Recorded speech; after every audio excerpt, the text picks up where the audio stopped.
it's cold, there's a whole thing going on, right? And so what is your biggest surprise now that you're in Palo Alto besides the weather? Oh, I mean, look, I think, I mean, we take this for granted in the Valley and in a place like Stanford. And I mean, America is truly a land of opportunity in a way. That phrase, I think very few people really understand, it deeply. And it's extraordinary. You can come here and, if you're willing to work hard, pursue your dreams, anything is possible, right? And it was kind of obvious to me once I came in. If you're passionate about something, you meet other people who are passionate about it. This is a place of dreamers and builders. You're excited about something, people want to build on that idea. It's almost like they want to compose that with you. That is so unique about the place we live in. And so that struck me. So, this optimism, this real desire to make the world better. And sometimes we all are so used to it. Sometimes I think, we get jaded with technology or something, we forget that. I feel it now when I travel around the world and you go to places where they don't have access to this technology, they so want to be a part of it.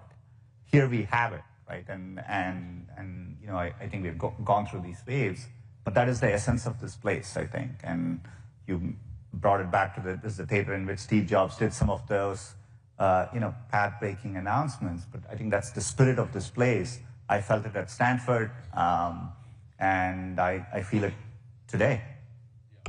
So now here you are, you're feeling it. You are connected to the energy of Silicon Valley, the magic of what's happening.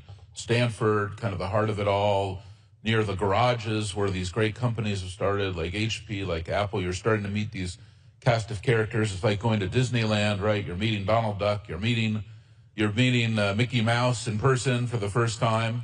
And now you're in Stanford, and are you at this point thinking, okay, I heard about this company, Google, it's 2004, this is where I'm heading? Is that the direction at this point? Look, I was in Stanford in the 90s, and this was the time when Mosaic Mosaic had launched. And ironically, I think Larry and Sergey were at Stanford at the same time. I don't think I knew them, or we didn't overlap. You didn't know them at the time? No, I didn't know them at the time. I was focused on different things. I was very interested in semiconductors. That was my area of research. That's what I was working on. I was so excited to have access to all that. I almost didn't realize there was this thing called the internet which was happening. So, but a few years later, had the chance to get to know a few people. And when the internet was really taking off, when I started using Google early, and the first time I started using it, I realized this is going to give more access to information to more people. This must be what, 96, 97, 98? No, Google wasn't there. Google started in 99. I first used it in about 2000, right? 2000, yeah. 2001. Right.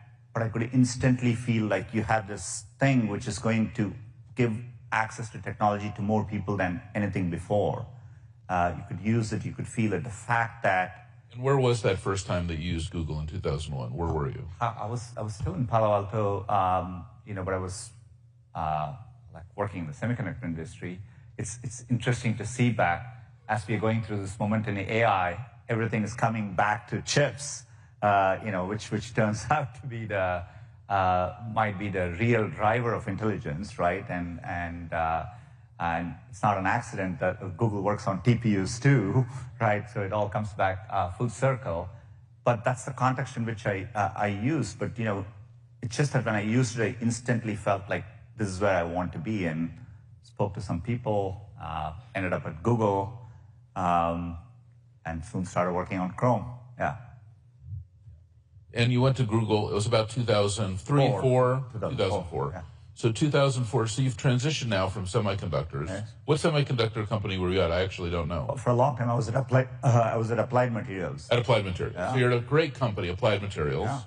And now you've decided to go from Applied Materials, semiconductors, to the internet with Google. And you go, that's a pretty big leap, actually, from semiconductors to the browser.